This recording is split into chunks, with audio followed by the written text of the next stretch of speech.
आदरणीय सभापति जी, मैं यहाँ आदरणीय राष्ट्रपति जी के अभिभाषण की चर्चा में भागीदार बनने के लिए उपस्थित हुआ हूँ और मैं आदरणीय राष्ट्रपति जी के भाषण को मेरी तरफ से आदरपूर्वक धन्यवाद भी देता हूँ, अभिनंदन भी करता हूँ।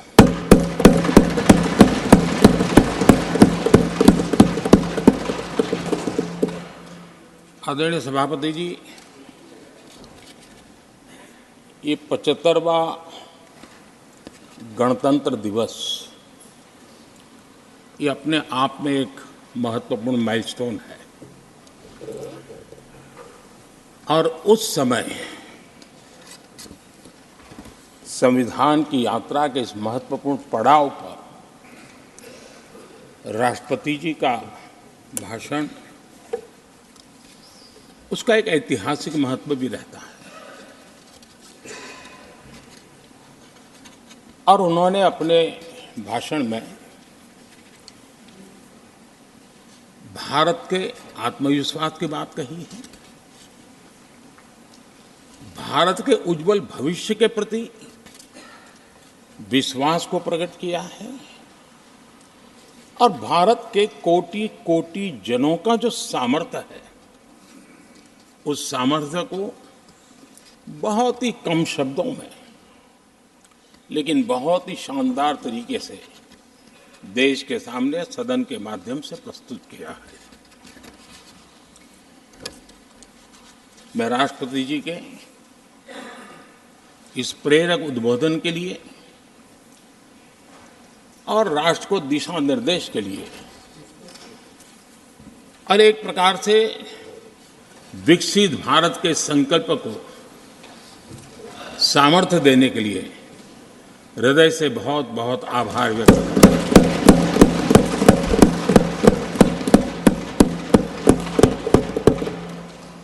चर्चा के दरमियान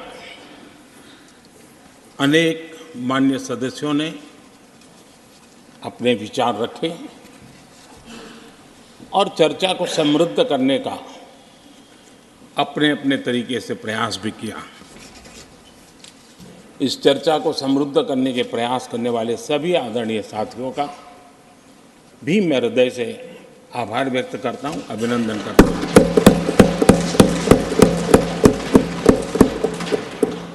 कुछ साथियों के लिए आलोचना करना, कड़वी बातें करना ये उनकी मजबूरी थी, उनके प्रति भी मैं संवेदनाएं प्रकट करता हूं।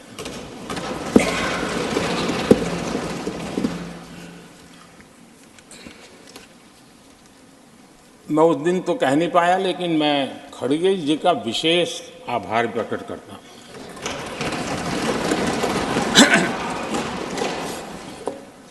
बहुत ध्यान से सुन रहा था खड़गे जी उस दिन में और ऐसा आनंद आया, ऐसा आनंद आया, ऐसा बहुत कम मिलता है। लोकसभा में तो कभी कभी मिल जाता है लेकिन आजकल वो दूसरी ड्यूटी पर है तो मनोरंजन कम मिलता है। लेकिन लोकसभा में मनोरंजन जो कमी हमें खल रही है उस दिन आपने पूरी कर दी।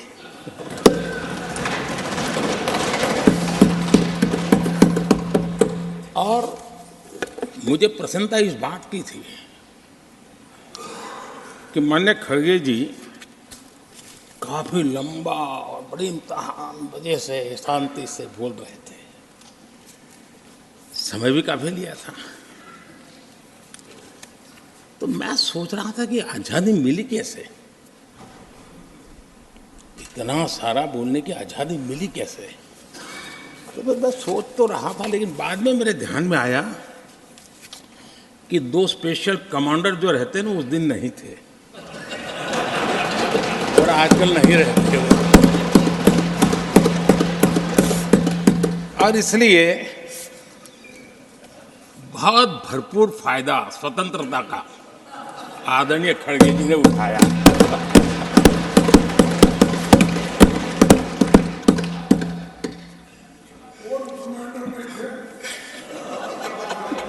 और मुझे लगता है कि उस दिन खड़गे जी ने सिनेमा का एक गाना सुना होगा, ऐसा मौका फिर कहाँ मिलेगा।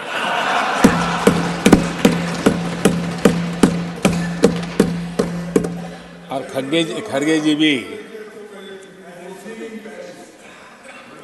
भी एम्पायर नहीं है, कमांडोज नहीं है, तो चौके छक्के मारने में मजा आ रहा था उनको। लेकिन एक बात खुशी की रही, उन्होंने जो 400 सीट एनडीए के लिए आशीर्वाद दिया था,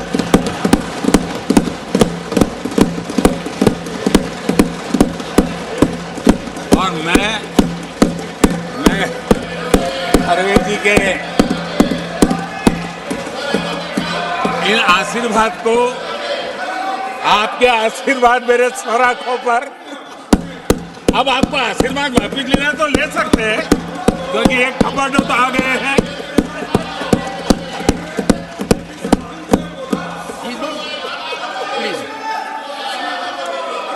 आदरणीय सभापति जी,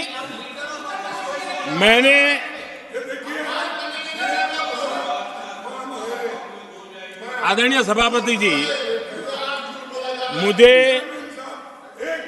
मुझे पिछले वर्ष का वो प्रसंग बराबर याद है। उस सदन में हम बैठते थे और देश के प्रधानमंत्री की आवाज को गला घोंटने का भरपूर प्रयास किया गया। हम बड़े धैर्य के साथ, बड़ी नम्रता के साथ आपके एक एक शब्द को सुनते रहे, और आज भी आप न सुनने की तैयारी के साथ आए हैं। आप न सुनने की तैयारी के साथ आए हैं, लेकिन मेरी आवाज को आप दबा नहीं सकते हैं।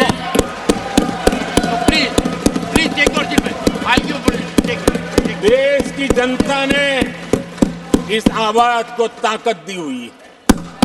देश की जनता के आशीर्वाद से आवाज निकल रही है, और इसलिए आपने पिछली बार, मैं भी इस बार पूरी तैयारी के साथ आया हूं। मैंने सोचा था कि उस वक्त कि शायद आप जैसे व्यक्ति सदन में आए हैं तो मर्यादाओं का पालन करेंगे, लेकिन 1.5-2 घंटे तक क्या जुल्म किया था आप लोगों ने मुझ पर, और उसके बाद भी मैंने एक भी शब्दों की मर्यादाएं तोड़ी नहीं थी। आदरणीय सभापति जी, मैंने भी एक प्रार्थना की है, और प्रार्थना तो कर सकते हैं, और मैं तो करता रहता हूं। पश्चिम बंगाल से आपको जो चैलेंज आई है,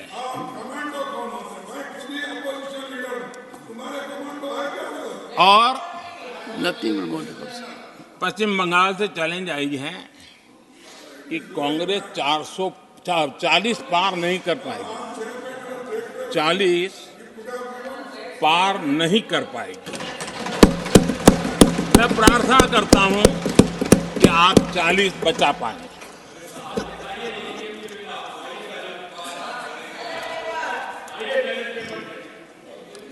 आदरणीय सभापति जी, हमको बहुत सुनाया गया है, और हमने सुना है। लोकतंत्र में आपका कहने का अधिकार है, और हमारी सुनने की जिम्मेवारी है।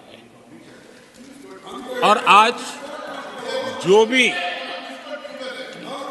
जो भी बातें हुई हैं, उसको मुझे देश के सामने रखनी चाहिए, और इसलिए मैं प्रयास करूंगा। आदरणीय सभापति जी, ये जब सुनता हूं, उधर भी सुना, इधर भी सुना, मेरा विश्वास पक्का हो गया है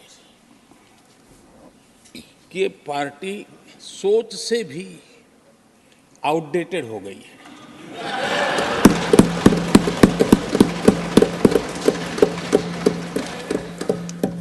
और जब सोच आउटडेटेड हो गई है तो उन्होंने अपना कामकाज भी आउटसोर्स कर दिया है। देखते ही देखते इतना बड़ा दल, इतने दशकों पर तक देश पर राज करने वाला दल, ऐसा पतन, ऐसी गिरावट, हमें खुशी नहीं हो रही है। हमारी आपके प्रति संवेदनाएं हैं, लेकिन डॉक्टर क्या करेगा जी, पेशेंट खुद। आगे क्या बोलूं?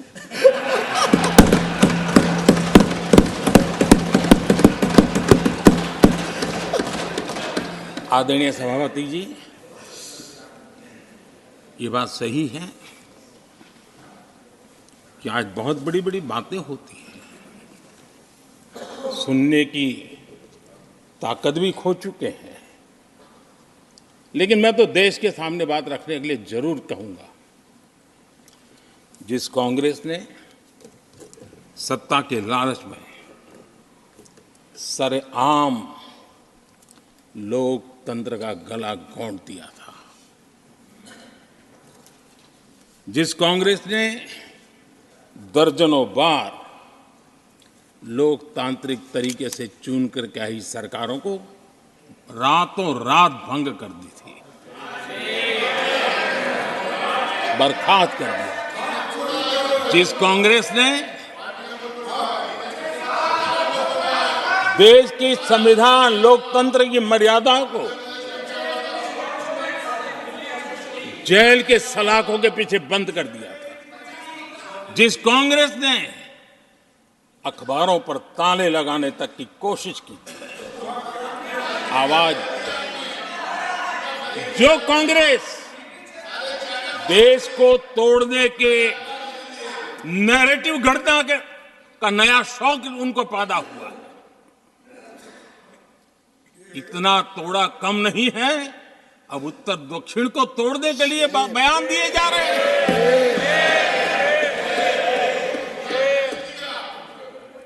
और ये कांग्रेस हमें लोकतंत्र और फेडरलिज्म उस पर प्रवचन दे रही है। आदरणीय सभापति जी, जिस कांग्रेस ने नथिंग और भाषा के नाम पर देश को बांटने में कोई कसर नहीं छोड़ी, जिस कांग्रेस ने आतंकवाद और अलगाववाद को अपने हित में पनपने दिया, जिस कांग्रेस ने नॉर्थ ईस्ट को हिंसा, अलगाव और पिछड़ेपन में धकेल दिया, जिस कांग्रेस के राज में नक्सलवाद के लिए देश के लिए एक बहुत बड़ी चुनौती बनाकर के छोड़ दिया, जिस कांग्रेस ने देश की बहुत बड़ी जमीन दुश्मनों के हवाले कर दी, जिस कांग्रेस ने देश की सेनाओं का आधुनिकीकरण होने से रोक दिया, वो आज हमें राष्ट्रीय सुरक्षा और आंतरिक सुरक्षा के लिए भाषण दे रहे हैं। जिस कांग्रेस ने आजादी के बाद से ही कंफ्यूज रही, उनको उद्योग जरूरी है कि खेती जरूरी है, उसी कंफ्यूजन में गुजारा किया। जो कांग्रेस तय नहीं कर पाई कि नेशनलाइजेशन करना है कि प्राइवेटाइजेशन करना है, उलझती रही। जो कांग्रेस 10 वर्ष में 12 नंबर से 11 नंबर पर आर्थिक व्यवस्था ले आ पाई, 10 साल में 12 से 11 नंबर, और आप 12 से 11 आने में बहुत मेहनत नहीं पड़ती है, जैसे जैसे आगे बढ़ते हैं तो मेहनत और बढ़ती है। हम 10 साल में 5 नंबर पे ले आए, और ये कांग्रेस हमें यहां आर्थिक नीतियों पर लंबे लंबे भाषण सुना रही है। आदरणीय सभापति जी, जिस कांग्रेस ने ओबीसी को पूरी तरह आरक्षण नहीं दिया, जिसने सामान्य वर्ग के गरीबों को कभी आरक्षण नहीं दिया, जिसने बाबा साहब के बजाय बाबा साहब को भारत रत्न देने योग्य नहीं माना, अपने ही परिवार को भारत रत्न देते रहे। जिस कांग्रेस ने देश की गली सड़कों चौक चौराहे पर अपने ही परिवार के नाम के पाठ जड़ दिए हैं, वो हमें उपदेश दे रहे हैं। वो हमें सामाजिक न्याय के पाठ पढ़ा रहे हैं। आदरणीय सभापति जी, जिस कांग्रेस के अपने नेता की कोई गारंटी नहीं है, अपनी नीति की कोई गारंटी नहीं है, वो मोदी की गारंटी पर सवाल उठा रहे हैं।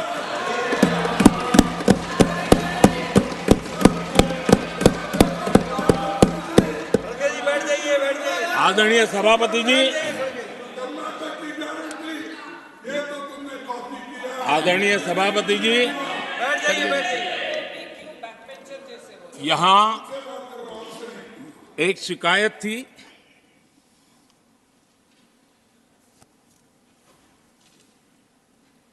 और उनको लगता है कि हम ऐसा क्यों कहते हैं, हम ऐसा क्यों देख रहे हैं। देश और दुनिया उनके 10 साल के कार्यकाल को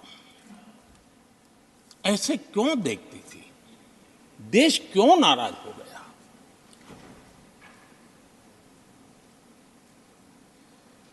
इतना गुस्सा देश को क्यों आया? आदरणीय सभापति जी, हमारे कहने से सब नहीं हुआ है। खुद के कर्मों के फल और अब तो सामने रहते हैं, वो कोई दूसरे जन्म में नहीं होते हैं, इसी जन्म में। आदरणीय सभापति जी, कुछ हम किसी को बुरा नहीं कहते, हमें क्यों बुरा कहना चाहिए? जब उन्हीं को लोगों ने बहुत कुछ कहा हो तो मुझे क्या कहने की जरूरत है? मैं एक वक्तव्य सदन के सामने रखना चाहता हूं। मैं पहला कोट पढ़ रहा हूं। सदस्यगण जानते हैं, ये कोटेशन है।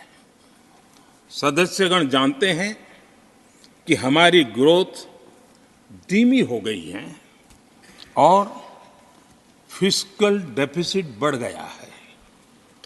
महंगाई दर बीते 2 वर्षों से लगातार बढ़ रही है। करंट अकाउंट डेफिसिट हमारी उम्मीदों से कहीं अधिक हो चुका है। ये कोट मैंने पढ़ा। ये किसी भाजपा के नेता का कोट नहीं है, नहीं ये कोट मेरा है। आदरणीय सभापति जी, यूपीए सरकार के 10 साल पर तत्कालीन प्रधानमंत्री आदरणीय पीएम के रूप में रहे श्रीमान मनमोहन सिंह जी ने कहा था और खुद के कार्यकाल में कहा था। ये हालत थी, उन्होंने वर्णन किया था। आदरणीय सभापति जी, अब मैं दूसरा कोट पढ़ता हूं। देश में व्यापक गुस्सा है। पब्लिक ऑफिस के मिसयूज को लेकर भारी गुस्सा है। इंस्टीट्यूशंस का मिसयूज कैसे होता था, ये उस समय ये भी मैंने नहीं करा, ये उस समय के प्रधानमंत्री पद पर डॉक्टर मनमोहन सिंह जी कह रहे थे। उस समय भ्रष्टाचार को लेकर पूरा देश सड़कों पर था, गली गली में आंदोलन चल रहे थे। अब मैं तीसरा कोट पढ़ूंगा।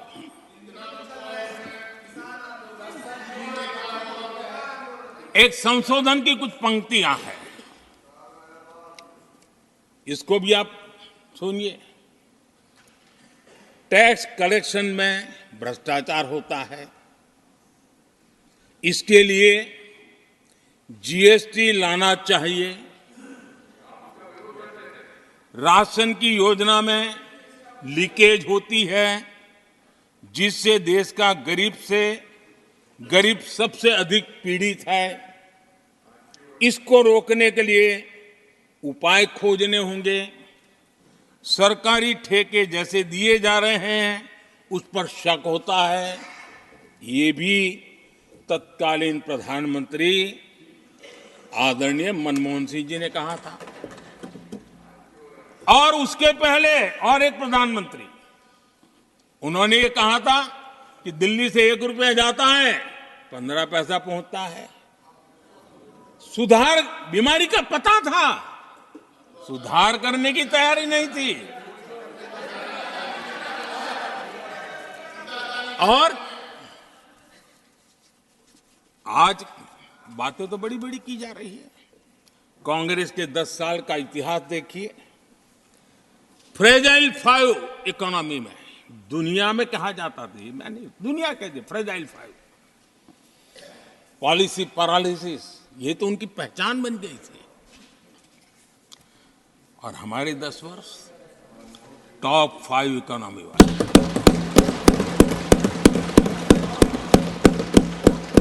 हमारे बड़े और निर्णायक फैसलों के लिए 10 साल याद किए जाए।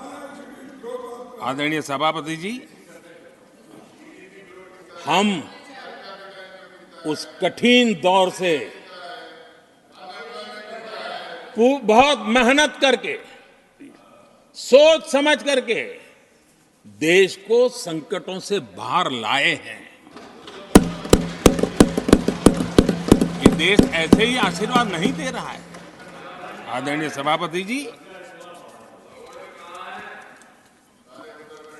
यहां सदन में अंग्रेजों को याद किया गया। Unbecoming conduct, please continue. No please please. आदरणीय सभापति जी, इस सदन में अंग्रेजों को याद किया गया। अब राजा महाराजाओं का तो अंग्रेजों के साथ गहरा नाता रहा था उस समय। तो अब मैं जरा पूछना चाहता हूं कि अंग्रेजों से कौन इंस्पायर्ड था। मैं तो ये तो नहीं पूछूंगा कि कांग्रेस पार्टी को जन्म किसने दिया था, ये तो मैं नहीं पूछूंगा।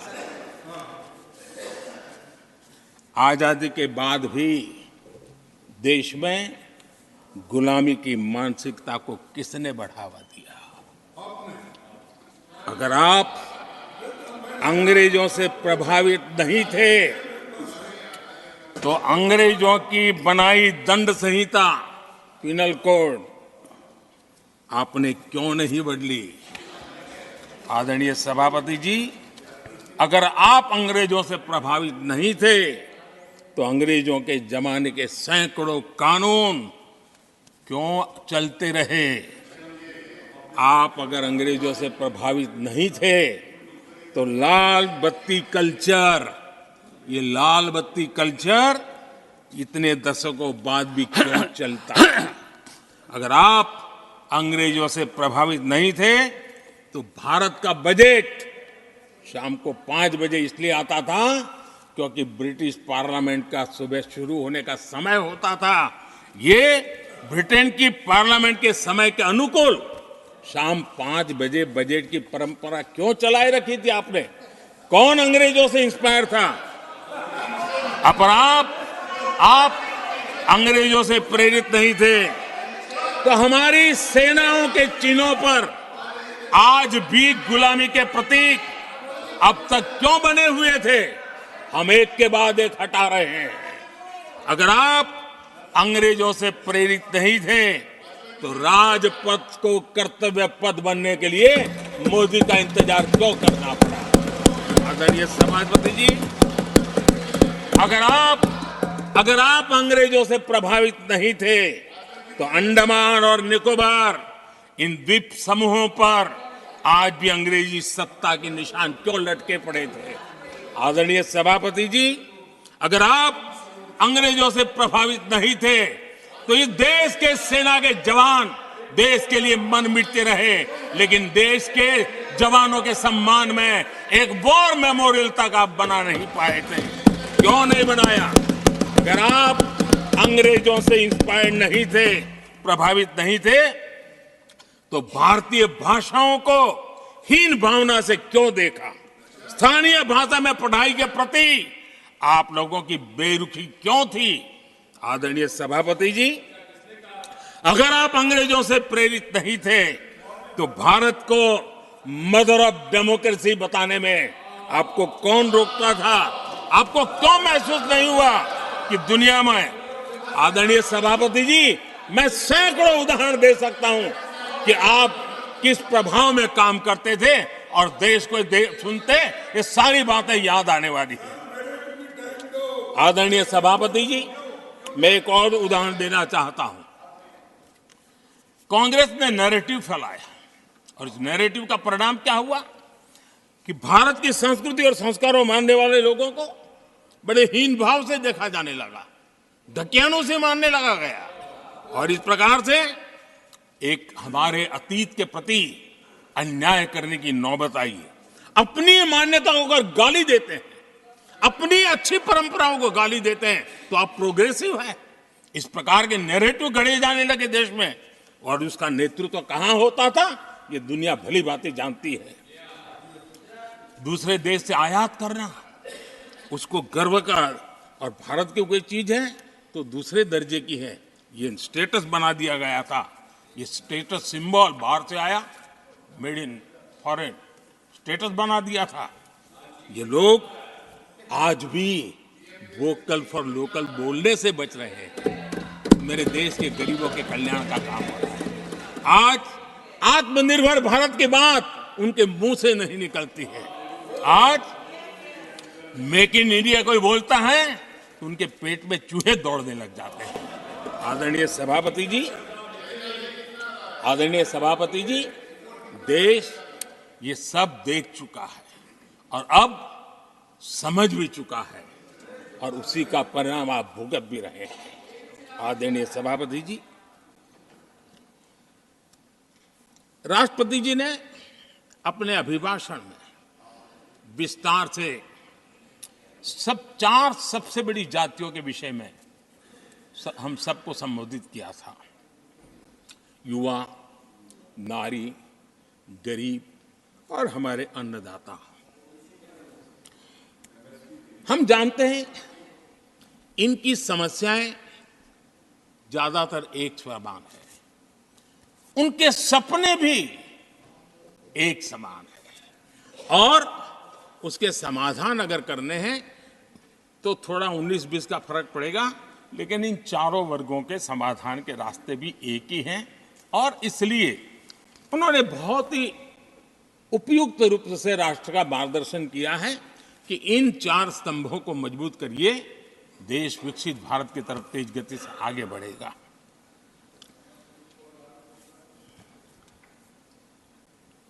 आदरणीय सभापति जी, अगर हम 21वीं सदी में हैं, हम विकसित भारत के सपने को इसी सदी में 2047 तक सिद्ध करना चाहते हैं तो 20वीं सदी की सोच नहीं चल सकती। 20वीं सदी का स्वार्थी एजेंडा, मैं और मेरा वाला जो खेल है ना, वो 21वीं सदी में देश को समृद्ध नहीं, विकसित भारत नहीं बना सकता है। कांग्रेस इन दिनों काफी बातें हो रही है जाति की, फिर से एक बार क्यों जरूरत पड़ गई उनको मैं तो नहीं जानता हूं, लेकिन अगर उनको जरूरत पड़ी है तो पहले जरा अपने गरिबान में झांके तो उनको पता चलेगा क्या किया है। दलित, पिछड़े और आदिवासी, कांग्रेस जन्मजात उनकी सबसे बड़ी विरोधी रही है।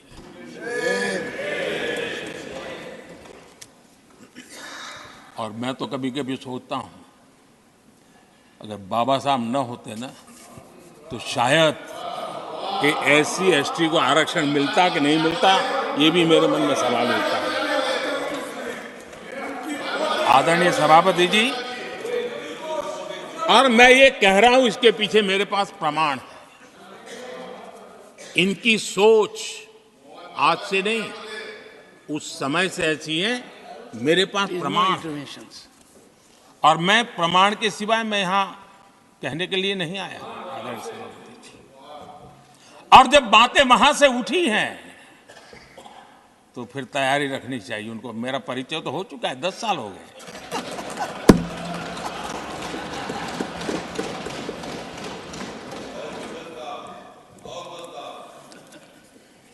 एक बार, और मैं आदरपूर्वक नेहरू जी को इन दिनों ज्यादा याद करता हूं, क्योंकि हमारे साथियों की अपेक्षा रहती है कि जरा उनको तो बोलो, कुछ तो बोल रहा थे। अब देखिए, एक बार नेहरू जी ने एक चिट्ठी लिखी थी, और ये चिट्ठी मुख्यमंत्रियों को लिखी थी। मैं उसका अनुवाद पढ़ रहा हूं। उन्होंने लिखा था, ये देश के प्रधानमंत्री पंडित नेहरू जी द्वारा उस समय के देश के मुख्यमंत्रियों को लिखी गई चिट्ठी है, ऑन रिकॉर्ड है। मैं अनुवाद पढ़ता हूं। मैं किसी भी आरक्षण को पसंद नहीं करता, और खासकर नौकरी में आरक्षण तो कतई नहीं। मैं ऐसे किसी भी कदम के खिलाफ हूं जो अकुशलता को बढ़ावा दे, जो दोयम दर्जे की तरफ ले जाए। ये पंडित नेहरू ने मुख्यमंत्रियों को लिखी हुई चिट्ठी है। और तब जाकर के मैं कहता हूं, ये जन्मजात इसके विरोधी है। नेहरू जी कहते थे, अगर एससी, एसटी, ओबीसी को नौकरियों में आरक्षण मिला तो सरकारी काम का स्तर गिर जाएगा। और आज जो आंकड़े गिनाते हैं ना कि इतने यहां हैं, इतने यहां हैं, उसका मूल यहां है, क्योंकि उस समय उन्होंने रोक दिया था, रिक्रूटमेंट ही मत करो। अगर उस समय सरकार में भर्ती हुई होती और वो प्रमोशन करते करते आगे बढ़ते तो आज यहां पर पहुंचते। सभापति जी, ये कोर्ट में पढ़ रहा हूं, आप वेरीफाई कर सकते हैं। मैं पंडित नेहरू का कोट पढ़ रहा हूं।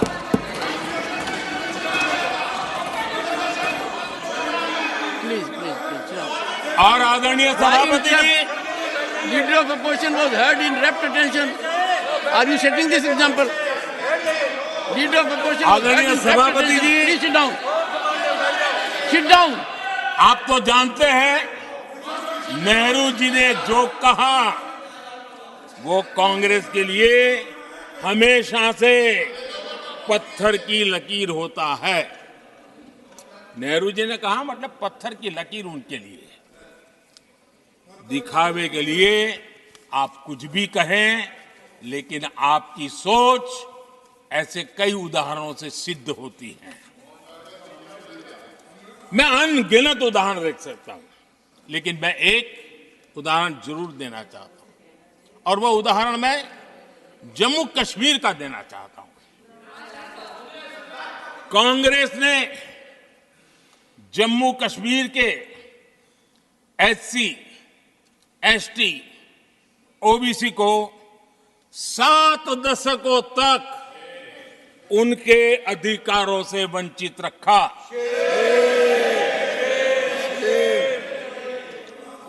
आर्टिकल 370, 370 में हम कितनी जीतेंगे उसकी बात अभी नहीं कर रहा हूं।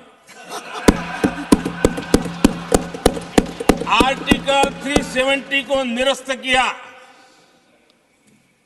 तब जाकर के इतने दशकों के बाद एसटी, एसटी, ओबीसी को वो अधिकार मिले जो देश के लोगों को बरसों से मिले हुए थे। उसको रोक के रखा था।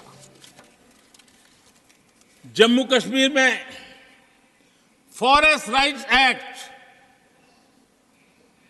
उनको प्राप्त नहीं था। जम्मू कश्मीर में प्रिवेंशन ऑफ एट्रोसिटी एक्ट नहीं था। ये हमने 370 हटाकर ये अधिकार उनको दिए। हमारे एससी समुदाय में भी सबसे पीछे पीड़ित कोई रहा तो हमारा वाल्मीकि समाज रहा, लेकिन हमारे वाल्मीकि परिवारों को भी 7 दशक के बाद भी जम्मू कश्मीर में रहे लोगों की सेवा करते रहे, लेकिन डोमिसाइल का अधिकार नहीं दिया गया। ये है। और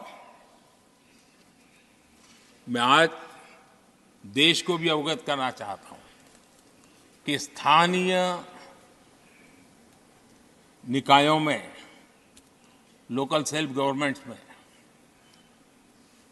ओबीसी के आरक्षण का विधेयक भी कल 6 फरवरी को लोकसभा में भी पारित होगा।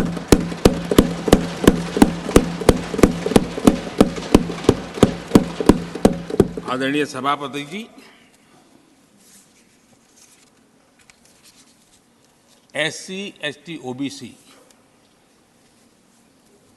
उनको बड़ी भागीदारी लेने में कांग्रेस और साथियों को हमेशा परेशानी रही है। बाबा साहब की राजनीति को, बाबा साहब के विचारों को खत्म करने के लिए कोई कसर उन्होंने छोड़ी नहीं है। वक्तव्य अवेलेबल है, चुनाव में क्या क्या बोला गया है वो भी अवेलेबल है। इसको भारत रत्न भी देने की तैयारी नहीं थी, वो भी भाजपा के समर्थन से और सरकार बनी, तब बाबा साहब को भारत रत्न। इतना ही नहीं, सीताराम केसरी अति पिछड़ी जाति से कांग्रेस पार्टी के अध्यक्ष उठा करके फुटपाथ पर फेंक दिया गया। ओबीसी, वो वीडियो अवेलेबल है, वो देश ने देखा सीताराम केसरी के साथ क्या हुआ। और आदरणीय सभापति जी, इनके एक मार्गदर्शक अमेरिका में बैठे हैं। सभापति जी, इनके एक मार्गदर्शक अमेरिका में बैठे हैं। Sir, only the address will go on record. जो Only address, no. पिछले चुनाव में हुआ तो हुआ के लिए फेमस हो गए थे, और कांग्रेस इस परिवार के काफी करीबी है।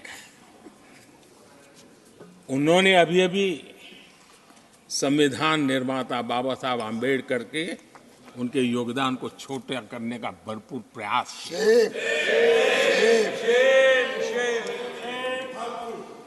आदरणीय सभापति जी, देश में पहली बार एनडीए ने एक आदिवासी बेटी को राष्ट्रपति बनाने के लिए प्रस्ताव, उनको उम्मीदवार बनाया।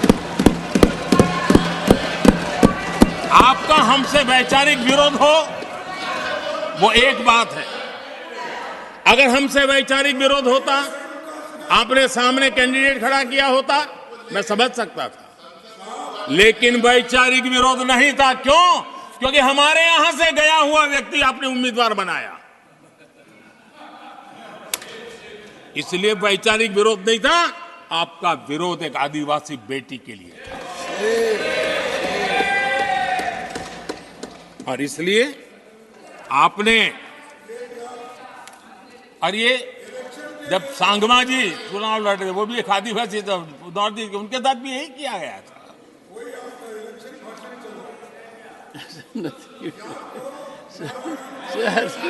और आज तक सभापति जी, राष्ट्रपति जी का अपमान करने की घटनाएं कम नहीं है, पहली बार इस देश में हुआ है। उनके जिम्मेवार लोगों के मुंह से ऐसी बातें निकली है, शर्म से माथा झुक जाए। राष्ट्रपति के लिए ऐसी भाषा बोली गई है, मन में जो कसक पड़ी है ना, वो कहीं न कहीं इस प्रकार से निकलते रहती है। एनडीए के अंदर हमने 10 साल काम करने का मौका मिला। हमने पहले दलित को और अब आदिवासी को, हमने हमेशा हमारी प्राथमिकता क्या है, इसका परिचय दिया। आदरणीय सभापति जी, जब हम हमारी सरकार के परफॉर्मेंस की बात करता हूं, एनडीए की जो गरीब कल्याण की नीतियों की बातें करता हूं, थोड़ा सा अगर उस समाज को निकट से जानते हो, आखिर कौन समाज है लाभार्थी, कौन लोग हैं? ये झुग्गी झोपड़ी में किसको रहने के लिए जिंदगी गुजारनी पड़ रही है? ये किस समाज के लोग हैं? मुसीबतों से गुजरना पड़ता है, व्यवस्थाओं से वंचित रहना पड़ा है, कौन समाज है? हमने जितना काम किया है ना, ये एससी, एसटी, ओबीसी, आदिवासी इसी समाज के लिए है। कच्ची बस्तियों में रहने वाले लोगों को पक्का घर मिला है, तो मेरे इस समाज के बंधुओं को मिला है। स्वच्छता के अभाव में हर वर्ग बीमारी से जूझना पड़ता था, उनको स्वच्छ भारत अभियान का लाभ देने का काम सभापति जी हमारी योजनाओं के तहत मिला है, ताकि उसको अच्छी जिंदगी जीने का अवसर मिला। इसी परिवारों के हमारी माताएं बहनें धुएं से खाना पका पका करके अपनी स्वास्थ्य के संकट को झेल रही थी, हमने उनको उज्ज्वला गैस दिया, वो इन्हीं परिवारों को। मुफ्त राशन हो, मुफ्त इलाज हो, इसके लाभार्थी यही मेरे परिवार हैं, जो समाज के इस वर्ग के मेरे परिवारजन हैं, जिनके लिए हमारी सारी योजनाएं काम कर रही है। आदरणीय सभापति जी, यहां पर कुछ ऐसा नैरेटिव रखा गया, कम से कम तथ्यों को इस प्रकार से नकारना किसका भला होगा? आप ऐसा करके अपनी क्रेडिबिलिटी भी खो रहे हैं, अपनी प्रतिष्ठा भी खो रहे हैं। आदरणीय सभापति जी, यहां शिक्षा के भ्रामक आंकड़े रखे गए, गुमराह करने का कैसा प्रयास होता है। पिछले 10 वर्ष में एससी, एसटी स्टूडेंट्स के लिए जो स्कॉलरशिप दी जाती है, 10 साल में उसकी वृद्धि हुई है।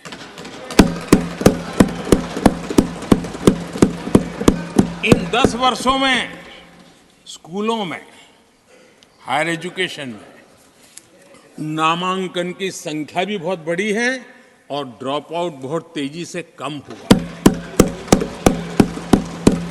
आदरणीय सभापति जी, 10 साल पहले 120 एकलव्य मॉडल स्कूल थे। आदरणीय सभापति जी, आज 400 एकलव्य मॉडल।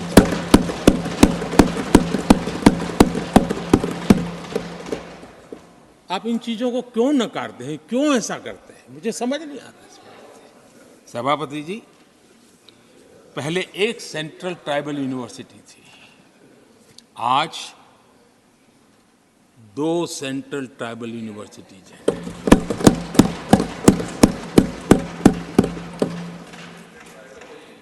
आदरणीय सभापति जी, ये भी सच्चाई है कि लंबे अरसे तक दलित, पिछड़े, आदिवासी बेटे बेटियां कॉलेजों का दरवाजा तक नहीं देख पाते थे। मुझे याद है, मैं गुजरात में जब सीएम बना तो मेरे लिए चौंकाने वाला एनालिसिस मेरे सामने आया। गुजरात में उमरगांव से अंबाजीपुरा बेल्ट आदिवासी बहुल क्षेत्र है। हमारे दिग्विजय जी के एक दामाद भी उसी इलाके में है। उस पूरे इलाके में साइंस स्ट्रीम की एक भी स्कूल नहीं थी। मैं जब वहां गया, अब उस इलाके में मेरे आदिवासी बच्चों के लिए साइंस स्ट्रीम की स्कूल नहीं होगी तो इंजीनियरिंग, डॉक्टरी का तो सवाल ही कहां उठता है। ऐसी मिनिमम चीजें और यहां पर क्या भाषण दे रहे हैं जी। आदरणीय सभापति जी, और मैं बताना चाहता हूं, सदन को गर्व होगा, संतोष, आप उस सदन में बैठे हैं, वहां एक ऐसी सरकार आपके साथ बात कर रही है कि ऐसी सरकार नेतृत्व कर रही है जहां कितना बड़ा परिवर्तन आया। आप उस समाज का विश्वास बढ़ाइए, उनका हौसला बुलंद कीजिए, वो देश की मुख्य धारा में तेजी से आगे बढ़े, उसके लिए हम प्रयास करें, सामूहिक प्रयास करें। आप देखिए, आदिवासी और हमारे SC SC समाज के विद्यार्थियों का नामांकन, मैं कुछ आंकड़े रखना चाहता हूं। उच्च शिक्षा में SC विद्यार्थियों का नामांकन 44% बढ़ा है।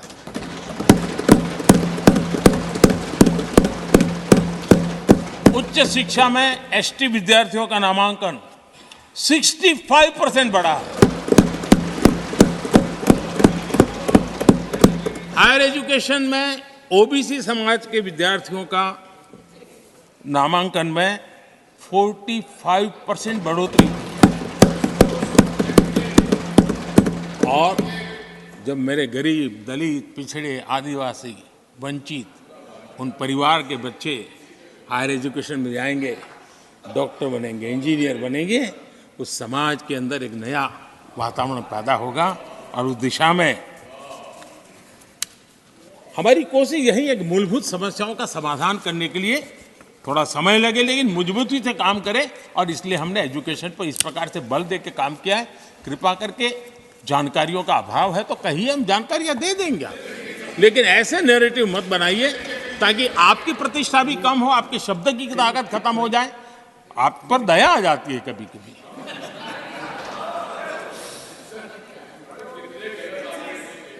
आदरणीय सभापति जी, सबका साथ सबका विकास ये नारा नहीं है, ये मोदी की गारंटी है।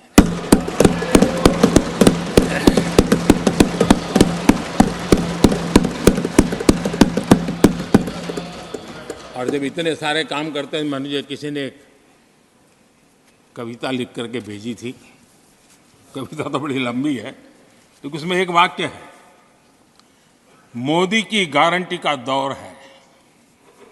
मोदी की गारंटी का दौर है। नए भारत की भोर, नए भारत की भोर, आउट ऑफ वारंटी चल रही दुकानें, आउट ऑफ वारंटी चल रही दुकानें, खोजे अपनी ठोर।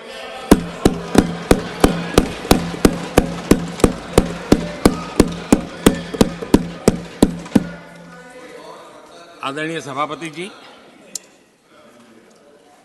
किस प्रकार से देश में निराशा फैलाने का प्रयास, मैं ये तो समझता हूं, जो लोग इतनी निराशा की गर्त में डूब चुके हैं, वैसे निराशा फैलाने का उनका सामर्थ्य भी बचा नहीं है, वो भी सामर्थ्य नहीं बचा। आशा का तो संचार कर ही नहीं सकते, जो खुद निराशा में डूबे उनसे आशा है। लेकिन देश में हर जगह जहां बैठो वहां निराशा निराशा निराशा फैलाने का जो खेल चल रहा है और सच्चाई को नकार करके हो रहा है, वो न खुद का भला कर पाएंगे न देश का भला कर पाएंगे। आदरणीय सभापति जी, हर बार एक ही गाना गाया जाता है, समाज के कुछ वर्गों को भड़काने के लिए बिना हकीकतों को ऐसे वाक्य बोल दिए जाते हैं। मैं जरा देश के सामने कुछ हकीकतें बोलना चाहता हूं और मुझे विश्वास है मीडिया इस ऐसे विषयों पर जरा डिबेट कर ले ताकि पता चले। आदरणीय सभापति जी, यहां पर सरकारी कंपनियों को लेकर हम पर भांति भांति के आरोप लगे। क्या क्या आरोप लगाए जा रहे हैं, सिर पैर माथा कुछ नहीं, बस लगाते चलो। अब देखिए, देश को याद है मारुति के शेयर का क्या खेल चल रहा था। उस जमाने में हेडलाइन बना करती थी, मारुति शेयर का क्या चल रहा था। मैं उसकी गहराई में नहीं जाना चाहता, वरना उनको वहां तक पानी पहुंचेगा कि शायद यहाँ पर करंट लग जाएगा, इसलिए मैं वहां तक जाना नहीं चाहता। आदरणीय सभापति जी, आदरणीय सभापति जी, देश को जानना जरूरी है। आदरणीय सभापति जी, मैं तो आजाद भारत में पैदा हुआ हूं, मेरे विचार भी आजाद है और मेरे सपने भी आजाद हैं। तो गुलामी की मानसिकता को जीने वाले हैं, उसके बाद और कोई चीजें नहीं है, वही पुराने कागज लेकर के घूमते रहते हैं। आदरणीय सभापति जी, कांग्रेस ने कहा कि हमने पीएसयू बेच दिए, पीएसयू डुबो दिए, बाती बाती की बातें यहां सुन और वरिष्ठ लोगों के मुंह से सुन रहा था। याद कीजिए, बीएसएनएल, एमटीएनएल को बर्बाद करने वाले कौन थे? वो कौन सा कालखंड था जब बीएसएनएल, एमटीएनएल बर्बाद हो चुके? जरा याद कीजिए, एचएएल, उसकी दुर्दशा क्या करके रखी थी, बर्बादी। और जाकर के गेट पर भाषण देकर के 2019 का चुनाव लड़ने का एजेंडा तय होता था एचएएल के नाम पर। जिन्होंने एचएएल को तबाह कर दिया था, वो एचएएल के गेट पर जाकर के भाषण झाड़ रहे थे। आदरणीय सभापति जी, एयर इंडिया को किसने तबाह कर दिया, किसने बर्बाद कर दिया? ये हालत कौन लाया था? कांग्रेस पार्टी और यूपीए ये 10 साल की उनकी बर्बादी से मुंह नहीं मोड़ सकते। देश भली भांति जानता है। और अब मैं हमारे कार्यकाल के जरा सफलता की बात बताना चाहता हूं। आदरणीय सभापति जी, आज जिस बीएसएनएल को आपने तबाह करके छोड़ा था ना, वो बीएसएनएल आज made in India 4G, 5G उस तरफ आगे बढ़ रहा है और दुनिया का ध्यान आकर्षित कर रहा है। आदरणीय सभापति जी, एचएएल के लिए इतने भ्रम फैलाए, आज रिकॉर्ड मैन्युफैक्चरिंग एचएएल के कर रहा है, रिकॉर्ड रेवेन्यू जनरेट कर रहा है एचएएल, जिसको लेकर के इतने जो होले चलाए। और कर्नाटका में एशिया की सबसे बड़ी हेलीकॉप्टर बनाने वाली कंपनी एचएएल बन गई। कहां छोड़ा था, कहां जाके लगाया, हमने पहुंचाया। आदरणीय सभापति जी, एक कमांडो यहां नहीं है, एलआईसी को लेकर भी पता नहीं कैसे कैसे बड़े विद्वत्तापूर्ण बयान देते थे। एलआईसी का ऐसा हो गया, एलआईसी का वैसा हो गया, एलआईसी का यूं हो गया। जितनी गलत बातें एलआईसी को लिए बोलनी चाहिए बोली। और तरीका यही है, किसी को बर्बाद करने, अफवाह फैलाओ, झूठ फैलाओ, भ्रम फैलाओ। और टेक्निक वही है, गांवों में किसी का बड़ा बंगलो हो, लेने का मन करता हो, लेकिन हाथ ना लगता हो तो फिर हवा फैला देते, ये भूतिया बंगला है। यहां जो जाता है ऐसी हवा फैला देते, कोई लेता नहीं, फिर पैदा करके लपक लेते। एलआईसी क्या क्या चलाया। आदरणीय सभापति जी, मैं सीना तान करके सुनाना चाहता हूं, आंखें ऊंची करके सुनाना चाहता हूं, आज एलआईसी के शेयर रिकॉर्ड स्तर पर ट्रेड हो रहे हैं। क्यों? आदरणीय सभापति जी, अब प्रचार किया जा रहा है, पीएसयू बंद हो गए, पीएसयू बंद हो गए। अब उनको तो याद भी नहीं होगा क्या है, बस किसी ने पकड़ा दिया, बोलो बोलो। 2014 में देश में 234 पीएसयू थे, 234 2000 उनके यूपीए के 10 साल के कालखंड में। अब 14 में जब उन्होंने छोड़ा, 234 आज 254 है। 234 से आज 254 है। अब भाई कोई कौन सा अरिथमेटिक वो जानते हैं, बेच दिए, अब बेचने के बाद 250 हो गया। क्या क्या कर रहे हो आप लोग? आदरणीय सभापति जी, आज अधिकतर पीएसयू रिकॉर्ड रिटर्न दे रहे हैं और इन्वेस्टर्स का भरोसा पीएसयूज की तरफ बढ़ रहा है। जो छोटा सा भी शेयर बाजार जानते हैं, इनको समझ आता है। नहीं समझता है तो किसी को पूछो। आप सभापति जी देखिए, बीएसई पीएसयू इंडेक्स में बीते 1 वर्ष के दौरान लगभग 2 गुनी उछाल हुई है।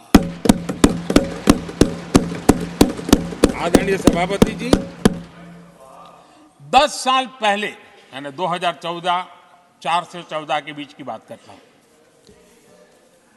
पीएसयू का नेट प्रॉफिट करीब करीब 1.25 लाख करोड़ था और इस 10 वर्ष में पीएसयू का नेट प्रॉफिट 2.5 लाख करोड़ है।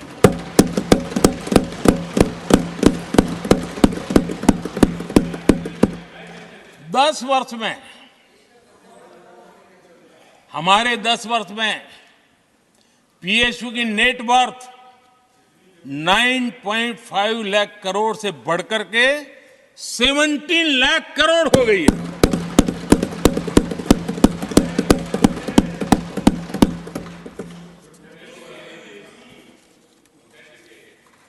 आदरणीय सभापति जी,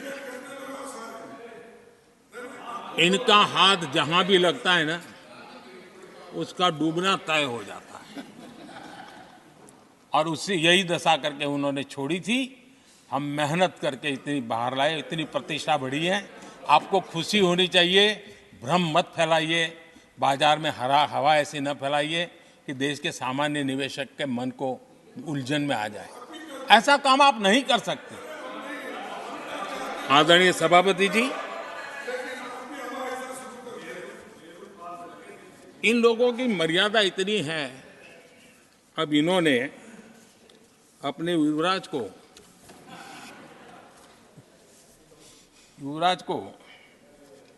एक स्टार्टअप बना करके दिया है। अभी वो नॉन स्टार्टर है।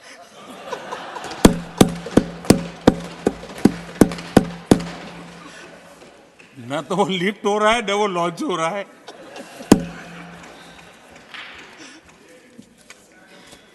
आदरणीय सभापति जी,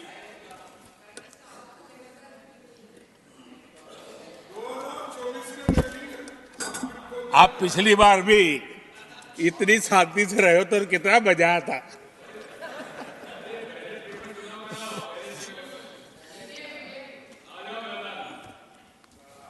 आदरणीय राष्ट्रपति जी, आदरणीय सभापति जी,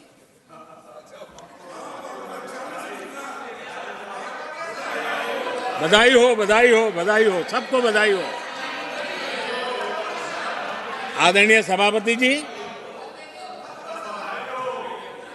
मेरा सौभाग्य रहा कि मुझे लंबे समय तक एक राज्य के मुख्यमंत्री के नाते देश की और जनता की सेवा करने का अवसर मिला और इसलिए मैं रीजनल एस्पिरेशंस को बहुत भली भांति समझता हूँ, क्योंकि मैं उस प्रोसेस से निकला हूँ। जैसे हमारे यहाँ दिग्विजय जी, उनको भली भांति सहज समझ आता है भाई एक राज्य के लिए क्या होता है। हम लोग उसी दुनिया से निकल करके आए हैं, तो हमें अनुभव है, पता है। शरद राव जी को है, तो ऐसे कुछ लोग हैं यहाँ जिनको ये सारी चीज़ों का पता है। देवगढ़ा साहब है, तो इन लोगों के इन सारी चीज़ों का पता है, तो हम इसका महात्मा ही समझते हैं। हमें कोई किताबों में नहीं पढ़ना पड़ता है, हम अनुभव कर करके आए हैं। और ये भी सच्चाई है साहब, 10 साल यूपीए की पूरी शक्ति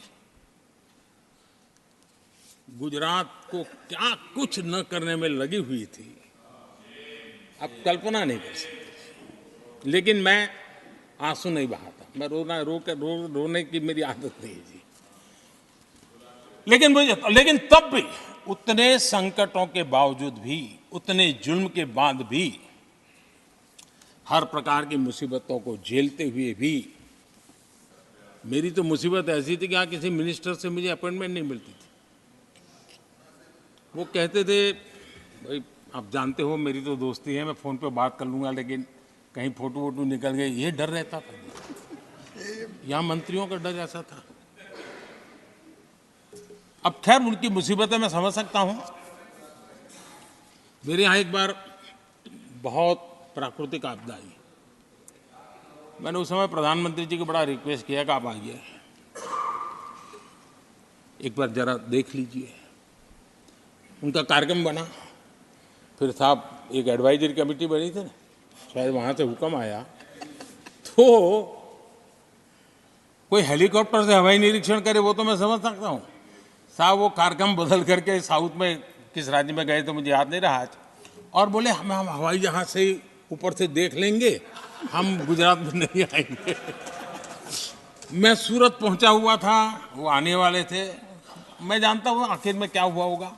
तो आप कल्पना कर सकते हैं साहब, प्राकृतिक आपदा में भी मैंने ऐसी मुसीबतों को झेला है, लेकिन उसके बावजूद भी उस समय भी मेरा मंत्र था, आज भी मेरा मंत्र है कि देश के विकास के लिए राज्य का विकास,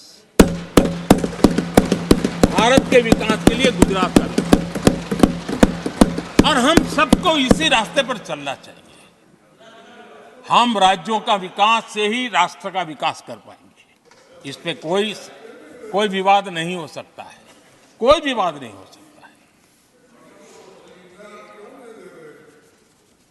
और मैं आपको विश्वास देता हूं सभापति जी, राज्य अगर एक कदम चलता है तो 2 कदम चलने की ताकत देने के लिए मैं तैयार हूं।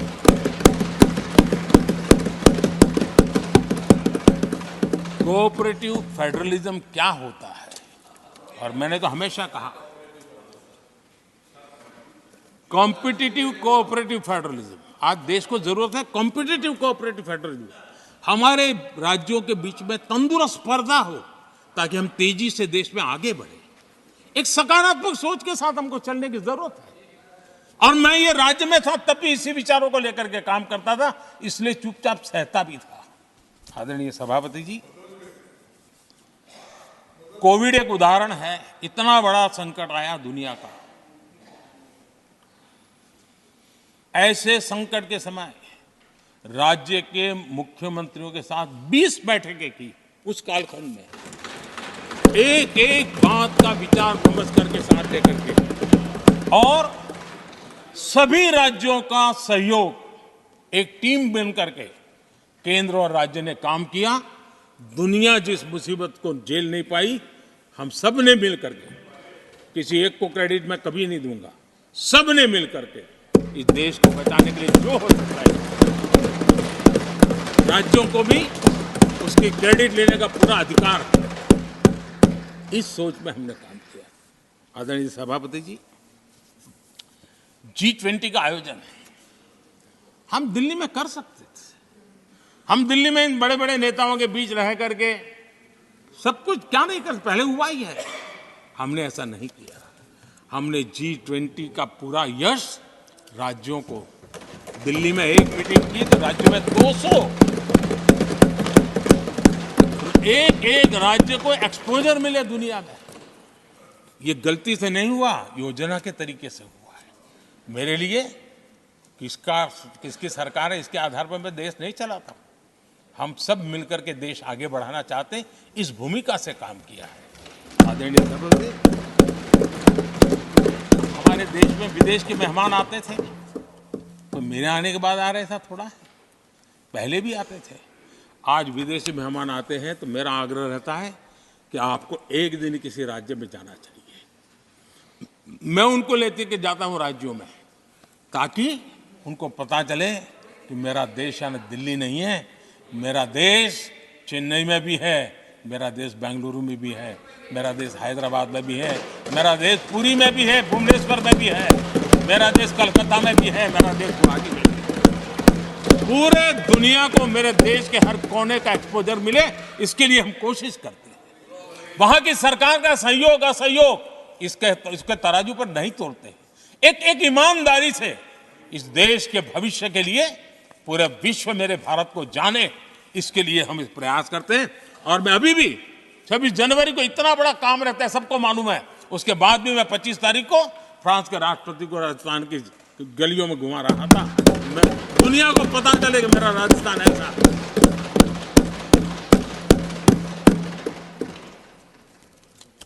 आदरणीय सभापति जी, हमने एक बहुत बड़ा कार्यक्रम लिया जिसकी विश्व में एक मॉडल के रूप में चर्चा हो रही है, एस्पिरेशनल डिस्ट्रिक्ट। एस्पिरेशनल डिस्ट्रिक्ट की जो सफलता है ना, उसमें 80% भूमिका मेरे राज्यों के सहयोग की है। राज्यों ने जो सहयोग किया है, उन्होंने एस्पिरेशनल डिस्ट्रिक्ट की मेरी भावना को समझा है। आज उस एस्पिरेशनल डिस्ट्रिक्ट को आगे बढ़ाने के लिए 80% ताकत राज्यों से मिल रही है, डिस्ट्रिक्ट लेवल के अफसरों से मिल रही है। और जो राज्य, वो राज्य की औसत में भी आखिरी पायदान पे खड़े थे, वो आज नेशनल एवरेज के साथ कंपटीशन करने लगे। ये डिस्ट्रिक्ट कभी पिछड़ी डिस्ट्रिक्ट मानी जाती थी। ये सबका सहयोग से हो रहा है। और इसलिए हमारे कार्यक्रमों की रचना ही सबको साथ लेकर के चलने की है और मिल करके देश के भविष्य को बनाने की है। आज देश का हर कोना, हर परिवार विकास के फल प्राप्त करे, ये हम सबका दायित्व है और हम उसी दिशा में जाना चाहते हैं। हम हर राज्य को उसका पूरा हक भी देना चाहते हैं। लेकिन मैं आज एक अहम मुद्दे पर मेरी पीड़ा व्यक्त करना चाहूंगा। आदरणीय सभापति जी, एक राष्ट्र हमारे लिए सिर्फ जमीन का टुकड़ा नहीं है, हम सब के लिए एक इकाई ऐसी है जो प्रेरणा देने वाली इकाई है। जैसे शरीर होता है, शरीर में जैसे अंगांगी भाव होता है, अगर पैर में कांटा लगे तो पैर ये नहीं कहता है, हाथ कभी नहीं सोचता है कि मुझे क्या, पैर को कांटा लगा है, पैर पैर का काम करेगा। पल भर में हाथ पैर के पास पहुंच जाता है, कांटा निकालता है। कांटा पैर को लगता है, आंख ये नहीं कहती कि आंसू मैं क्यों बहाऊं, आंसू आंख से निकलते हैं। हिंदुस्तान के किसी भी कोने में दर्द हो तो पीड़ा सबको होनी चाहिए। अगर देश का एक कोना, अगर शरीर का एक अंग अगर काम नहीं करता है तो पूरा शरीर अपंग माना जाता है। शरीर जिस प्रकार से, अगर देश का भी कोई कोना, देश का कोई क्षेत्र विकास से वंचित रह जाएगा तो देश विकसित नहीं हो सकता है। और इसलिए हमें भारत को एक अंगांगी भाव से देखना होना चाहिए, उसको टुकड़ों में नहीं देखना चाहिए। जिस प्रकार से हिंदी और भाषा बोली जा रही है, देश को तोड़ने के लिए, राजनीतिक स्वार्थ के लिए नए नैरेटिव गढ़े जा रहे हैं। एक पूरी सरकार मैदान में उतर करके भाषा गढ़ रही है। इससे बड़ा देश का दुर्भाग्य क्या हो सकता है? आप मुझे बताइए, झारखंड का कोई आदिवासी बच्चा अगर ओलंपिक के खेल के अंदर जाकर के मेडल लेकर आएगा तो क्या हम ये सोचते हैं कि तो झारखंड का बच्चा है? पूरा देश कहता है हमारा देश है।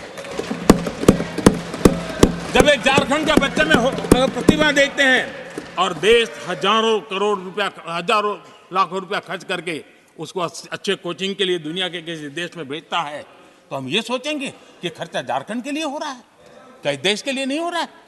हम क्या करने लगे हैं, क्या भाषा बोलने लगे? इस देश का गौरव, हमारे यहां वैक्सीन, देश के करोड़ों लोगों को वैक्सीन का, हम ये कहेंगे वैक्सीन तो उस कोने में बनी थी इसलिए हक उनका है, देश को नहीं मिल सकती? कैसा सोच सकते हैं? क्या वैक्सीन उस शहर में बनी थी इसलिए देश के और भागों को इसका लाभ नहीं मिलेगा, ये सोचेंगे क्या? क्या सोच बन गई है? और एक राष्ट्रीय दल के अंदर से ऐसे विचार है, ये बहुत बहुत दुखद की बात है। मैं पूछना चाहता हूं आदरणीय सभापति जी, क्या अगर हिमालय कल कहना शुरू कर दें, हिमालय कल बोलना शुरू कर दें कि नदियां मेरे यहां से बहती हैं, मैं तुम्हें पानी नहीं दे दूंगा, पानी का अधिकार मेरा है, देश का क्या होगा? देश कहां जाकर के रुकेगा? अगर जिन राज्यों में कोयला है वो कह दें कोयला नहीं मिलेगा, ये हमारी संपत्ति है, जाओ तुम अंधेरे में गुजारा करो, देश कैसे चलेगा? आदरणीय सभापति जी, ऑक्सीजन कोविड के समय हमारे यहाँ ऑक्सीजन की संभावनाएं पूर्वी कार्य में जो उद्योग है उसके साथ देश के पूरे देश को ऑक्सीजन की जरूरत थी। अगर उस समय पूरब के लोग कह करके बैठ जाते ऑक्सीजन को हम नहीं दे सकते, हमारे लोगों की जरूरत है, देश को कुछ नहीं मिलेगा, क्या होता देश का? उन्होंने संकट झेल करके भी देश को ऑक्सीजन पहुंचाया। देश के अंदर ये भाव तोड़ने का क्या प्रयास हो रहा है? क्या इस प्रकार से देश को हमारा टैक्स, हमारे मनी किस भाषा में बोला जा रहा है? ये देश के भविष्य के लिए नया खतरा पैदा करने वाली बात है।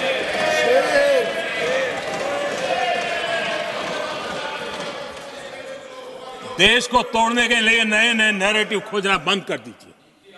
देश को आगे बढ़ना है, देश को एक साथ लेकर के चलने का प्रयास कीजिए।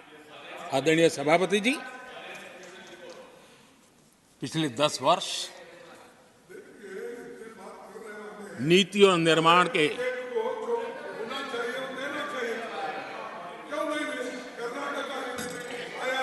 आदरणीय सभापति जी, आदरणीय सभापति जी, Nothing will go on record. No. आदरणीय सभापति जी, Take your seat. नीति और निर्माण This conduct doesn't suit your ये position. नए भारत की नई दिशा दिखाने के लिए Please take your seat. जो दिशा हमने पकड़ी है, Please take your seat, sir. जो निर्माण कार्य हमने लिए हैं, बीते 1 दशक में हमारा पूरा फोकस बेसिक सुविधाएं जरूर मिले उस पर हमारा ध्यान केंद्रित रहा है। आदरणीय सभापति जी, हर परिवार का जीवन स्तर ऊपर उठे, उसके जीवन में ईज ऑफ लिविंग बढ़े। अब समय की मांग है उसकी क्वालिटी ऑफ लाइफ में हम कैसे सुधार लाए। हम आने वाले दिनों में हमारी पूरी शक्ति, पूरा सामर्थ्य ईज ऑफ लिविंग से एक कदम आगे बढ़ करके क्वालिटी ऑफ लाइफ की तरफ हम बढ़ाना चाहते हैं। हम उसके लिए जाएंगे। आदरणीय सभापति जी, आने वाले 5 वर्ष न्यू मिडिल क्लास जो गरीबी से निकल करके बाहर आए हैं, ऐसे न्यू मिडिल क्लास को नई ऊंचाई और सशक्त बनाने के लिए हम अनेकविध कार्य पहुंचाने के लिए पूरा प्रयास करने वाले हैं।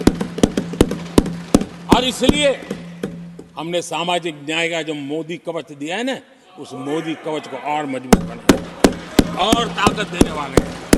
आदरणीय सभापति जी, आजकल जब हम कहते हैं कि 25 करोड़ लोग गरीबी से बाहर आए, तो ऐसा कुतर्क दिया जाता है कि 25 करोड़ बाहर आए तो फिर 80 करोड़ को खाना अनाज क्यों देते हो? आदरणीय सभापति जी, हम जानते हैं कोई बीमार व्यक्ति हॉस्पिटल से बाहर आ जाए ना, तो भी डॉक्टर कहता है कुछ दिन इसको ऐसे ऐसे संभालिए, खाने में परहेजी रखिए, ढिकना करिए, फलाना करिए, ये कहना क्यों? कहीं दोबारा वहाँ मुसीबत में ना आ जाए। जो गरीबी से बाहर निकला है ना, उसको ज़्यादा संभालना चाहिए ताकि कोई ऐसा संकट आकर के फिर से गरीबी की तरफ लपक न जाए। और इसलिए उसको मजबूती देने का समय देना चाहिए। ये समय हमने गरीब को मजबूत, ताकि वो फिर से वो न्यू मिडिल क्लास फिर से वापस उस गर्त में डूब न जाए। हम 5 लाख रुपए आयुष्मान का देते हैं ना, उसके पीछे ये इरादा है। परिवार में एक बीमारी आ जाए ना, मध्यम वर्ग का आदमी भी गरीब बनने से देर नहीं लगती है।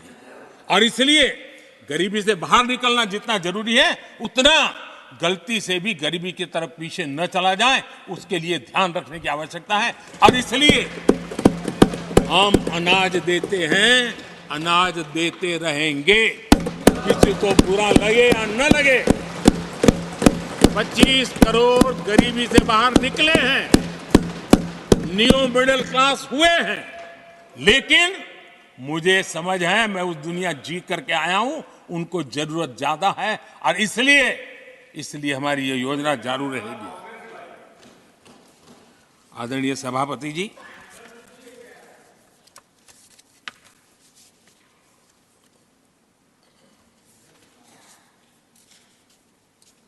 देश जानता है आदरणीय सभापति जी, और इसीलिए मैंने गारंटी दी है। मेरी गारंटी है, गरीबों के 5 लाख रुपए तक की इलाज की सुविधा आगे भी मिलती रहेगी। मेरी गारंटी है, मोदी की गारंटी है।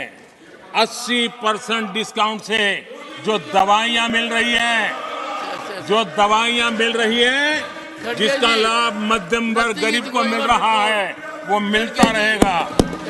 आदरणीय सभापति जी, मोदी की गारंटी है कि किसानों को जो सम्मान निधि मिल रही है, वो सम्मान निधि चालू रहेगी ताकि विकास की यात्रा में वो ताकत के साथ जुड़ जाए। आदरणीय सभापति जी, गरीबों को पक्के घर देने का मेरा अभियान है। अगर परिवार बड़ा होता है, नया परिवार बनता है, पक्के घर देने का मेरा कार्यक्रम जारी रहेगा। नल से जल योजना मेरा पक्का इरादा है और मेरा पक्की गारंटी है कि नल से जल, हम नए शौचालय बनाने की जरूरत पड़ेगी, मेरा पक्की गारंटी है, हम जारी रखेंगे। ये काम सारे तेजी से चलेंगे क्योंकि विकास का जो रास्ता, विकास की जो दिशा हमने पकड़ी है, इसको हम किसी भी हालत में जरा भी धीमी नहीं होने देना चाहते। आदरणीय सभापति जी, हमारी सरकार का तीसरा टर्म दूर नहीं है।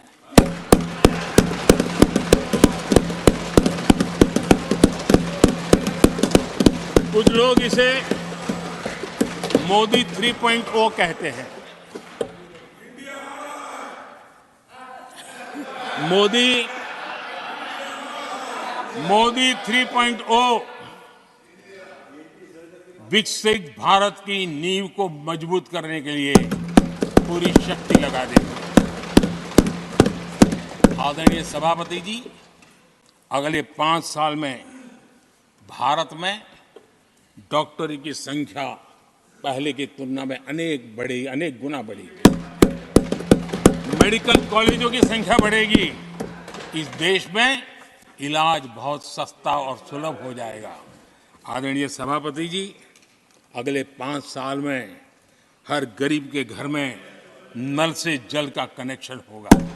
आदरणीय सभापति जी, आने वाले 5 साल में उन गरीब को पीएम आवास जो देने हैं, एक भी वंचित नहीं रहे, इसका पक्का ख्याल रखा जाएगा। अगले 5 साल सोलर पावर से बिजली बिल जीरो, बिजली बिल जीरो। देश के कितने नागरिकों, करोड़ों नागरिकों को बिजली बिल जीरो। और ठीक अगर आयोजन करेंगे तो अपने घर पर बिजली बना करके बेच करके कमाई कर पाएंगे। ये अगले 5 साल का कार्यक्रम है। आदरणीय सभापति जी, अगले 5 साल देश में पाइप से गैस के कनेक्शन, पूरे देश में नेटवर्क बनाने का भरपूर प्रयास किया जाएगा। सभापति जी, आने वाले 5 साल हमारी युवा शक्ति का दम पूरी दुनिया देखेगी।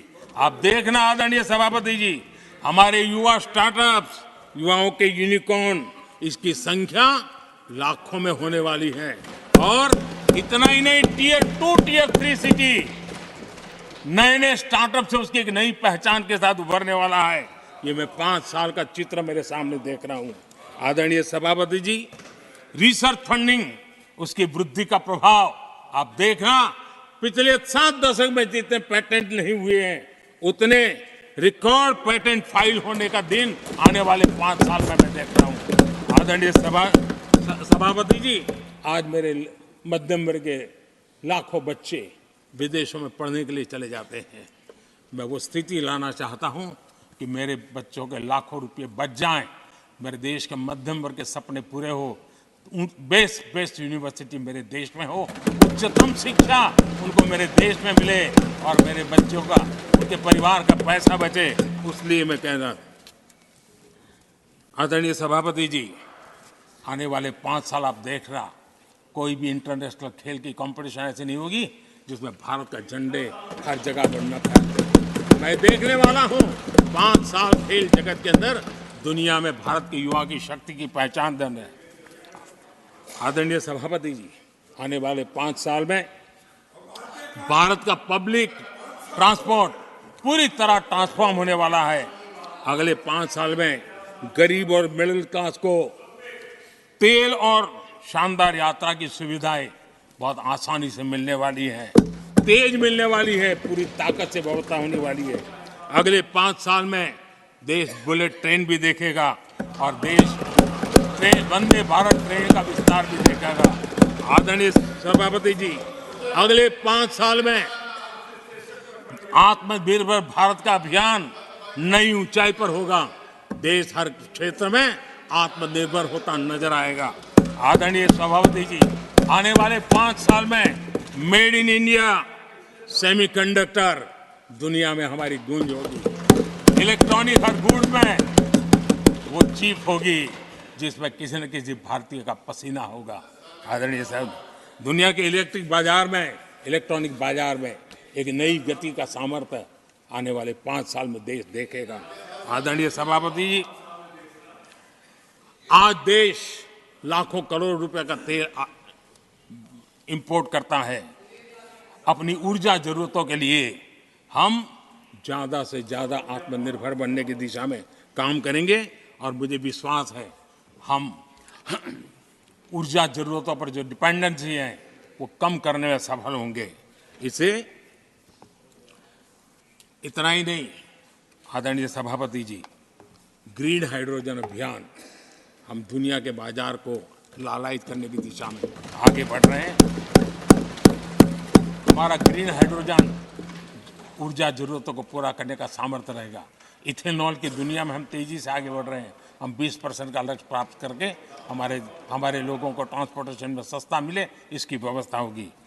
आदरणीय सभापति जी, जब मैं 20% इथेनॉल की बात करता हूं, उसका सीधा लाभ मेरे देश के किसानों को होने वाला है। किसानों की नई बचत मिलने वाली है। देश के हजारों करोड़ रुपए आज खाद्य तेल, हम कृषि प्रधान देश तो कहते हैं, लेकिन आज भी हजारों करोड़ रुपयों का खाने का तेल हमें बाहर से लाना पड़ रहा है। हमारे देश के किसानों पर मुझे भरोसा है और मुझे पक्का भी जो नीतियों को लेकर के हम चलते हैं, एडिबल ऑयल में मेरा देश बहुत एक आत्मनिर्भर 5 साल में हो जाएगा और जो पैसा बचेगा मेरे देश के किसान की जेब में जाएगा, जो आज विदेश के बाजार में जाता है। आदरणीय सभापति जी, केमिकल की खेती के कारण हमारी धरती माँ को बहुत नुकसान हो रहा है। आने वाले 5 साल में नेचुरल फार्मिंग की तरफ देश के किसानों को ले जाने में हम सफलतापूर्वक आगे बढ़ेंगे। एक नया जागृति का काम होगा, हमारी धरती माँ की भी सुरक्षा होगी। आदरणीय सभापति जी, नेचुरल फार्मिंग बढ़ने से दुनिया के बाजार में भी हमारे उत्पादों की ताकत बढ़ने वाली है। आदरणीय सभापति जी, यूएन के माध्यम से मैंने मिलेट का अभियान चलाया। श्री अन्न तक के राते आज हमने उसकी पहचान दी है। मैं वो दिन दूर नहीं देखता हूं जबकि आने वाले 5 साल में दुनिया के बाजार में सुपर फूड के रूप में मेरे गांव के छोटे छोटे किसानों के द्वारा पैदा हुआ मिलेट, श्री अन्न, दुनिया के बाजार में प्रतिष्ठा होगी, सुपर फूड की प्रतिष्ठा होगी। आदरणीय सभापति जी, ड्रोन खेतों में एक नई किसानों की ताकत बन करके उभरने वाला है। 15,000 ड्रोन दीदी का कार्यक्रम ऑलरेडी हम लॉन्च कर चुके हैं। ये तो शुरुआत है, आगे बहुत सफलता दिखती है। आदरणीय सभापति जी, हम नैनो टेक्नोलॉजी को एग्रीकल्चर में लाने में प्रयोग अब तक सफल हुए हैं। हमने नैनो यूरिया में बहुत बड़ी सफलता पाई है, नैनो डीएपी की दिशा में सफलता पाई है और आज एक बोरी भर खातर लेकर के घूमने वाला किसान एक बोतल के खातर से काम चला लेगा, वो स्थिति दूर नहीं है। आदरणीय सभापति जी, सहकारिता क्षेत्र में हमने एक नई मिनिस्ट्री बनाई है। उसके पीछे इरादा है कि एक सहकारिता का पूरा जन आंदोलन नई ताकत के साथ उभरे और 21वीं सदी की आवश्यकता के अनुसार उभरे, उसको भी हम, और उसका सबसे बड़ा लाभ हम 2 लाख भंडारण का काम जो हाथ में लिया है, जब 5 साल के भीतर वो पूरा हो जाएगा, छोटा किसान को भी अपनी पैदावार को रखने की जगह मिल जाएगी। किसान तय करेगा किस भाव से बाजार में बेचना है, नहीं बेचना है। उसको जो बर्बाद होने का डर था वो खत्म हो जाएगा और किसान की आर्थिक ताकत बढ़ जाएगी। पशुपालन और मछली पालन पक्का मैं कहता हूँ नए रिकॉर्ड बनाने वाले। आज हमारे यहाँ पशु की संख्या है लेकिन दूध की उत्पादन कम है। हम इस स्थिति को बदल देंगे। फिशरिंग एक्सपोर्ट करने की दुनिया में हम बहुत बड़ी तेजी से विकास करेंगे, ये भी मेरा पूरा विश्वास है। हमने एफपीओ की जो रचना का प्रारंभ किया है, अनुभव बहुत अच्छा है। 5 साल के भीतर किसानों की एक नई संगठन की शक्ति और कृषि उत्पादन में वैल्यू की ताकत, ये लाभ मेरे देश के किसानों को अवश्य मिलने वाला है। आदरणीय सभापति जी, G20 की सफलता ने साफ कर दिया है और दुनिया में कोविड के बाद जो खुलापन आया उस खुलापन का सबसे बड़ा लाभ हमने देखा है कि विश्व का ध्यान भारत की तरफ गया है और इसलिए एक बहुत बड़ा क्षेत्र टूरिज्म आने वाले दिनों में होने वाला है और जो सबसे ज्यादा रोजगार देने वाला है। आज विश्व के कई देश हैं जिसकी पूरी इकोनॉमी टूरिज्म पर निर्भर है। भारत में भी बहुत से राज्य ऐसे बन सकते हैं जो उनकी पूरी इकोनॉमी का सबसे बड़ा हिस्सा टूरिज्म होगा और वो दिन दूर नहीं है जिन नीतियों को लेकर के हम चल रहे हैं। भारत एक बहुत बड़ा टूरिस्ट डेस्टिनेशन बनने वाला है। आदरणीय सभापति जी, जिसका हिसाब किताब पहले बहुत कम हुआ करता था, जिसकी बातें सुन करके हमारी मजाक उड़ाई जाती थी, जब मैं डिजिटल इंडिया की चर्चा करता था, जब मैं फिनटेक की चर्चा करता था, तब मैं जरा आउट ऑफ बॉक्स की बातें कर रहा हूं ऐसा लोगों को लगता था। आउटडेटेड सोच वालों के लिए सामर्थ्य का अभाव था। लेकिन मैं पूरा विश्वास से कहता हूं आदरणीय सभापति जी, आने वाले 5 वर्ष डिजिटल इकोनॉमी की दुनिया में भारत का डंका बजने वाला है। भारत एक नई शक्ति है और डिजिटल व्यवस्थाएं भारत के सामर्थ्य को बढ़ाने वाली है। विश्व मानता है कि एआई का सबसे ज्यादा उपयोग कोई करने का सामर्थ्य किसी देश में होगा तो हिंदुस्तान में होगा। लेटेस्ट से लेटेस्ट टेक्नोलॉजी का उपयोग मेरा देश करेगा। आदरणीय सभापति जी, स्पेस की दुनिया में भारत का नाम रोशन हो रहा है। हमारे वैज्ञानिकों का पराक्रम नजर आने वाला और आने वाले 5 साल का जो कार्यक्रम है ना, मैं आज उसको शब्दों में बयान नहीं करना चाहता हूं, लेकिन विश्व को अचंभित करने की दिशा में हमारे वैज्ञानिक स्पेस की दुनिया में भारत को ले जाएंगे, ये मेरा पक्का विश्वास है। आदरणीय सभापति, ग्रासरूट लेवल की इकोनॉमी में बहुत बड़ा बदलाव, 10 करोड़ स्वयं सहायता जूथों में हमारी माताएं बहनें जुड़ी हो और 3 करोड़ हमारी लखपति दीदी, ये अपने आप में हमारे बेटियों के उत्कर्ष की गाथा लिख करते हैं। आदरणीय सभापति जी, ऐसे अनेक विविध क्षेत्र हैं जिस क्षेत्र में मैं साफ देख रहा हूं आने वाले 5 साल भारत, कभी हम सुना करते थे स्वर्णिम युग था, मुझे वो दिन दूर नहीं दिखते जब 5 साल में वो मजबूत नींव आएगी और 2047 तक पहुंचते पहुंचते ये देश उस स्वर्णिम युग को फिर से जीने लगेगा। उस विश्वास के साथ आदरणीय सभापति जी, विकसित भारत ये शब्दों का खेल नहीं है, ये हमारा कमिटमेंट है और इसके लिए हम समर्पित भाव से, हमारी हर सांस उस काम के लिए है, हमारी हर पल उस काम के लिए है, हमारी हर सोच उस काम के लिए समर्पित है। उसी एक भावना के साथ हम चले हैं, चल रहे हैं, चलते रहेंगे और देश आगे बढ़ता रहेगा, ये मैं आपको विश्वास देता हूं। आने वाली सदियां इस स्वर्ण काल का इतिहास में अंकित करेगी, ये विश्वास मेरे मन में इसलिए है, देश की जनता का मिजाज मैं भली भांति समझ पाता हूं। देश बदलाव के 10 साल के अनुभव को देखा है, एक क्षेत्र में जो बदलाव देखा है वो तेज गति से बदलाव जीवन के हर क्षेत्र में नई ऊंचाइयां, नई ताकत प्राप्त होने वाली है और हर संकल्प को सिद्धि तक पहुंचाना ये हमारी कार्यशैली का हिस्सा है। आदरणीय सभापति जी, मैं फिर एक बार इस सदन में आप सबने जो विचार रखे उसके कारण देश के सामने सत्य रखने का मुझे जो अवसर मिला और डंके की चोट पर सत्य रखने का अवसर मिला और सदन की पवित्रता के बीच रखने का अवसर मिला है, संविधान की पूरी साक्ष्य रख करके ये विचार रखने का अवसर मिला है। मुझे विश्वास है कि देश जिनकी वारंटी खत्म हो गई है उनकी बातें सुन नहीं सकता है, जिसकी गारंटी की ताकत देखी है उसके विचारों के भी विश्वास करते हुए आगे बढ़ेगा। मैं फिर एक बार आदरणीय सभापति जी आपका हृदय से आभार व्यक्त करता हूं और आदरणीय राष्ट्रपति जी को मेरी तरफ से उनके व्याख्यान के लिए आदरपूर्वक अभिनंदन और आभार व्यक्त करते हुए मैं मेरी वाणी को विराम देता हूं। बहुत बहुत धन्यवाद।